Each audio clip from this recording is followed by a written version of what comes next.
So, go ahead, please, to take the mind. To take the body, mind and senses as oneself means I am only as good as the body, mind and senses with all their limitations. To think this way is bondage. The people discussed in this verse have become bound with reference to Prakriti Gunas such as the body, mind, sense complex, Karya Karana Sangata, and also to their karmas. The bondage manifests in terms of actions such as this is my karma and I perform it for the sake of this result. All right. Any questions here? Any comments, please? Is this clear? Yeah. Is it true what he's saying that we come to think that I am only as good as the body, mind, senses? Mm-hmm. It is a fact. We actually label ourselves or judge ourselves by that. Our biography, what we did and what didn't do, and so on. What I'm doing, and so on. So all the limitations we take on. And that's a burden. Mm-hmm. You know why? It is a burden we carry. Why is it a burden? Why is it a burden? Because it's not true, but you are... Well, it comes with all kinds of guilt and all, anger, depression. that's correct. That's right. You create a whole lot of negative emotions. You create bondage. Yeah, well, the bondage brings about a lot of negative.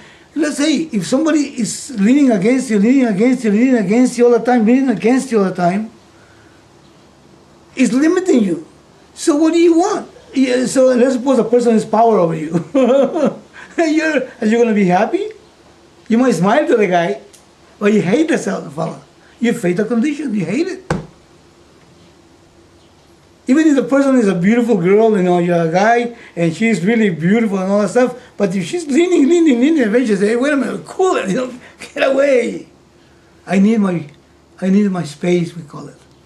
So when a person then lives, say, I'm as good as my body, mind, senses, which means my entire biography, then, look at this, there's so many things I'm not. There's so many things I have not accomplished. And the things that I have accomplished, they knew they only accomplished just a little bit of it, and people think I accomplished much more than I did. Or people criticize me, and so on, and I am as good only as what people think about me and all that stuff. So that is not a pleasant condition. It's actually a very uncomfortable condition. Very uncomfortable. So it is like being, how do you call this, with shackles, chained. And it is all a delusion. Because we have stepped away. We stepped out of the self. I tell you the story many years ago, Swami Dayananda used to tell about this king. There was a beautiful day, and the guy, had a nice veranda, He wanted to just enjoy, he brought a book and started reading and say, hey, listen, just put me some booze here, some cognac and some stuff like that, and some ice, and he said, just go and don't bother me, I'll call you if I need you. He told the person that was taking care of him, just close the door, and just stay in the veranda, nice shady place, and weather was nice. Started drinking, and reading and drinking and reading and drinking and reading, and eventually he got drunk. He got so soused, he was all messed up. So, and then the shadow of the umbrella was no good, because now when he came in, the sun was blocking the sun. Now the sun was way down there, and it was so hot. He was just sunburned and everything. He was miserable. And then he was decided complaining, this and that. And then the sun came down, and it started raining. And my God, the guy was all wet and cold, miserable. And he was a king. But then, in his foolishness, he got so drunk that he forgot he had a dream, that he was in the veranda. All he had to do is get up and walk back into his quarters, very luxurious, air conditioned and everything. People to take care of and all that. But they got so drunk, so soused. So we somehow have stepped out of ourselves. The self is complete. There's nothing wrong with you. There's nothing wrong with me. But then there's this Maya, this magic, like the magic of the guy that's flying over at Las Vegas, it's a magic. We take that Prakriti to be true, and this world to be true, and then bondage comes. And there is no bondage, because the king was not bound. It was just that the guy was drunk, and he became deluded. So here we are. It's not really, we're not bound. Let's go home. That's it. See the truth, but you need some vichar. You need some study. You need some reflection. You need some mananam. You need some understanding, and that is why there's study of this stuff, to be able to clarify it, and hopefully the mind will get it. And there's nothing to change. Yes, the delusion has to be. It's like fog. You bring the sun, phew, the fog goes away. But when the clouds are very, very thick, it takes a while. It takes a while. But you know what? Even when the fog is there, you need to know that the sun is there. As a matter of fact, the fog is because the sun is there. Otherwise, there will be no fog. All right? That's why the ancient times, they used to worship the sun, because that represented the truth. It's not that they worshipped the sun themselves, but it was like a flag, Icon. An icon. Okay.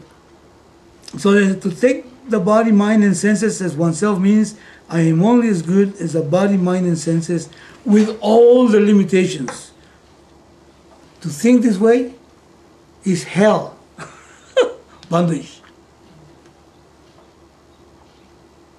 This says, the people discussed in this verse have become bound with reference to Prakriti gunas, such as the body-mind complex, and also to the karmas, because the sense of doership is very deep. He said, the bondage manifests in terms of actions such as, this is my karma, and I perform it for the sake of the result. I think this word karma in this context is different than what we used earlier. And this is like a fatalistic attitude. But look at this, he's saying, this is my karma, this is my action, I act. And I perform it for the sake of what I can get. And what is it I want from the karma? Why do I act? What do you expect out of my karmas? To get better understanding? No. Some reason. Huh? You have to get something in Some return. result. Yeah, and what do I want in return? Happiness. That's right. I want to find a self. I want that karma to produce a me that I can be with. Listen, please. I want that karma to produce a me that I can be with. Is that true? Surely, yeah. So I don't do karma just for the heck of the result, for the sake of the result. I want not the result out there, I want the result here. But then we tend to think that I want the result out there, and we commit ourselves to the result out there. And we might get some results out there, but we don't get the results here. Yeah. Actually, this karma also could be the rituals prescribed by the Vedas. Exactly. It could also be that. Yeah. Because in the Veda, it's like my church. Yes. You go to church and all that, so I attend, I do the things, and, religious-wise. For the sake of what? Of punya? Punya means some merit. Mm-hmm. So that I'll be happy, I'll make God happy, because He's happy with me. That's the result. Or if I die, I can go what? Swarga. Is that Swarga? Swarga. Swarga. Heaven, we call it heaven. So it's the same thing. So it's for something in the future. Look at this. All karma is within the realm of time. Is that right? Mm-hmm. And it's always pending. the results. And the result is always in the future. It could be immediate future or it could be a long-term future. So that is actually denying myself. Denying meaning saying I don't exist, and when the result comes, then I'll exist. I exist in a sense that I'm finally well. As the Maya say, I'm realized, I'm complete. But I go from the standpoint that I am incomplete. I go from the standpoint there is something wrong with me. So all karmas have only one purpose, and it's always postponed for some future situation, which is not guaranteed either. We hope it is. It's not guaranteed. Who can guarantee me there's a heaven? Who can guarantee me if the job that I perform will make my job stay? And when they do all this, how do you call this? When they start cutting off people, I won't get a pink slip. Huh? Reorganize. Or when they reorganize, that I won't get a pink slip. Yeah, who guarantees that I come home every night at the same time and that my wife one day will not take off and leave me alone and live by myself? There's no guarantee. I educated my children, I gave them some principles and so on and so on. Who guarantees that those children are going to eventually be the children that I expected to be? In terms of my, you cannot, there's no guarantee. You hope, maybe. But if you're waiting for that, you better sit down because it might happen. So that is why we have to recognize that I'm seeking for a self that I think I have here. And myself will happen sometime in the future. You'll give it to me. That too, it could be seen or unseen. Yeah. So karma is always for the sake of myself, not for the sake of the thing that I perform karma on. Karma means actions. Not the result per se out there, but the result here. I just want to eke out of me a me that I can be, eke out a me that I can be happy with. That's all. And that needs to be discerned. Otherwise, we become very committed to doing actions. And we'll never get satisfied. Anyway, so that's the idea. So this is my karma, this is my action, this is my ritual, this is my ceremony, whatever I do, and I perform it for the sake of this result. All right, let's go on. Meena, you want to read the next one? Yeah. Because people experience success and failure, they are bound by the result of their action. And if they have Shraddha, Punya and Papa are also involved. Then success and failure, Punya and Papa become the ruling factors in their lives. Thus, such people have both Drashta and Adrashta conflict, attached as they are to the seen and unseen results of their actions. Explain that to me, please. Meena. No. Start from the top.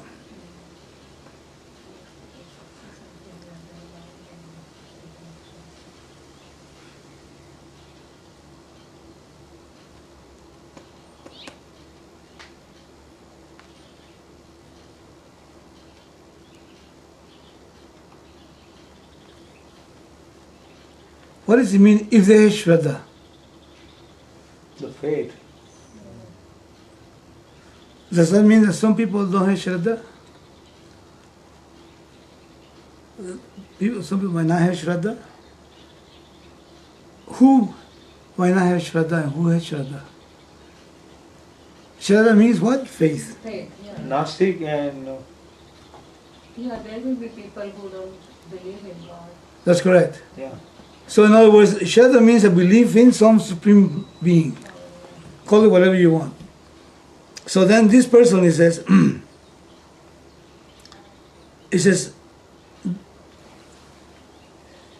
the results, expecting them, bind them. The results one. The expectation of the results creates bondage. Now, doesn't mean a person should not expect results. But then, it is like junk. Either junk food or psychedelic drugs or whatever kind of drugs. Or relationships, if they're unhealthy. then I become attached, bound by those. And I was just thinking of my next fix. You know, you can be my fix. Oh, I hope Sundays, I hope they don't change the class Sunday. Why? Because I need to have that fix. You know what I'm talking about? If I say, this class makes me complete. So then the class becomes my fix. Yeah. But then I'm worrying. In the course of the week, Monday came. I wonder if I'm gonna have it. Maybe I'm gonna have it. Now I even dream about it. I have nightmares that you're gonna call me, say, look, this week no class. Okay, you know, it's all this stuff. Or I hope you liked it. Tell me, how was it? Yeah, that's common. You see, that's the bondage. So he says, because people experience success and failure, they are bound by the result of their action. And if they happen to have a belief, Okay, so only for people who have believed in God, they will have this Papa Punya problems. or they'll believe that they have this Papa and Punya. Punya means merit Merits and demerits. and demerits.